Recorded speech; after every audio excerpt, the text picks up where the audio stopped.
Hey, it's Design Guy here. Ever wondered how to flip a frame in Canva? I'll show you the quick trick.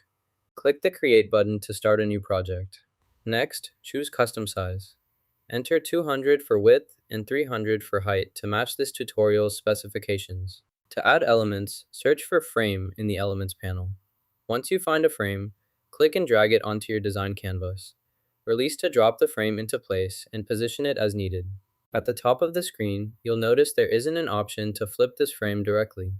Instead, we'll need to add a separate element in order to achieve the flip effect. Select the apple element, then drag and drop it onto your frame.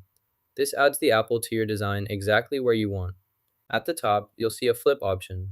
Click it to instantly flip your image or object as needed. To flip frames in Canva, select your frame, then use the flip button to choose either flip horizontal or flip vertical, depending on your desired orientation. You've just learned how to flip a frame in Canva. Like and subscribe for more quick design tips.